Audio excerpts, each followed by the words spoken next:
G'day again. This video is just on friction and more specifically sliding friction. So what is happening when something moves across the ground and what sort of friction is holding in place, well not in place but opposing its direction. So when we have friction we have some surface, and let's just have a block sort of thing, and it's sliding across the ground. It's being pushed along the ground due to some force. What we get is we have some force that's opposing the motion, which is our friction force here. So this is normal force, not normal force, some force here, and what you're getting some friction going against it. So just thing to remember, thing to note is that friction always opposes motion. So it goes in the opposite direction to motion. Okay, friction always opposes motion. And through experimentation, it's been found that it's all relative to the normal force and as to how much friction will apply to this situation. And in fact, your friction force is actually equal to some constant mu times n. And when I say constant, not exactly constant, but the mu is a measure of how, I guess, sticky the object and the surface are together. And so you get mu is equal to 0 will be like a perfectly smooth surface. So like something like ice or something like that, really slippery, super slippery. Whereas mu is equal to 1 is something really rough. Something like, you know, rubber on rubber or something like that, like super sticky, super grip. And then everything in between, you know, 0.5, that sort of thing. It's just between 0 and 1 mu, and 0.5 would be something like, I don't know, like say wood on a road or something like that. And so there you go. There's sort of the how it works. So there is your measure of how much friction force you'll get, and we need to know the normal force to be able to figure out how much friction is happening in any given situation. So there we go. Let's just jump straight into an example. So let's have an object. We always like having objects. Slides along a surface with a force of, let's just say, 30 newtons. And let's just say, I'm just going to chuck in here 10 kilograms. Sorry, 10 kilogram object, force of 30 newtons, and with mu is equal to 0.2. Let's just say 0.2. Find the acceleration.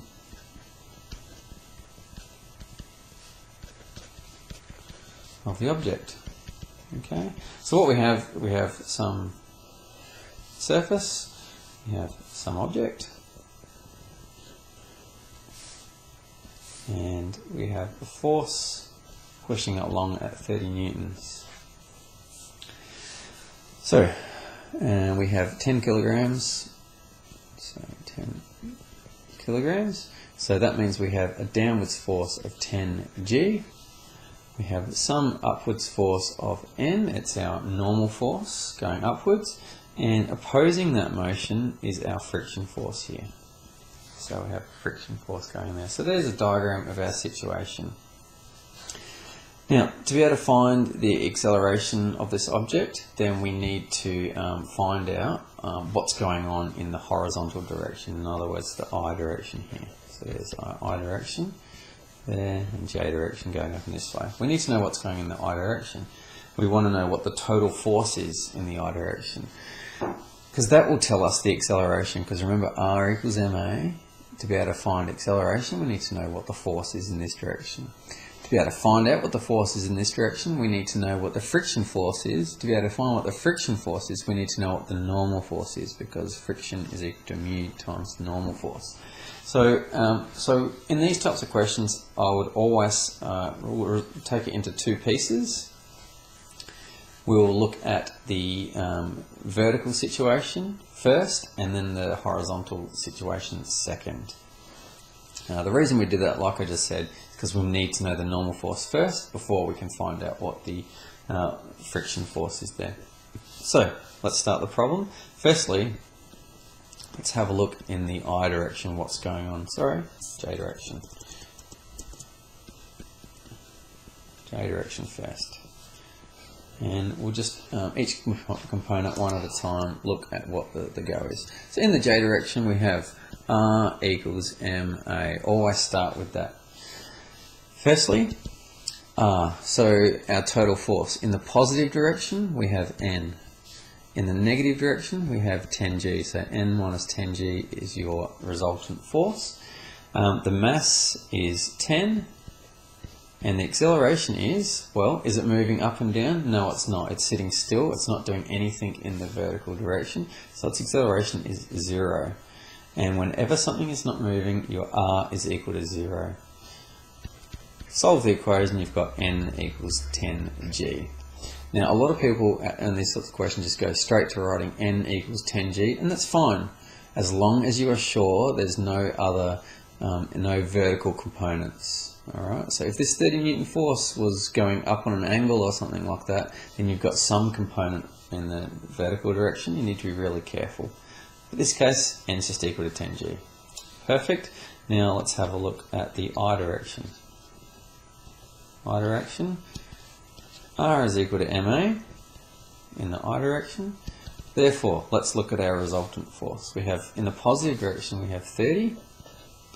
In the negative direction we have our friction force, and that's equal to mass, which is 10, times acceleration, which we want to know what the acceleration force is. Let's go to solve this. So that's 30 minus, our friction force is mu times N equals 10A. Therefore 30 minus, now mu is 0.2. And normal force we worked out up here was 10G equals 10A.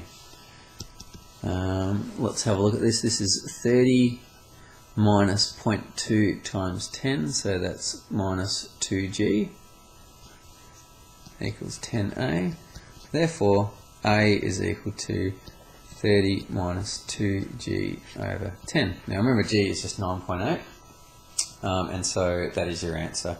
If you need an exact answer, then that's 30 minus 2G. If the question asks for 2 decimal places or something like that, then you would calculate that. So jump on your calculator and figure out what that's equal to. I'm not going to bother doing that.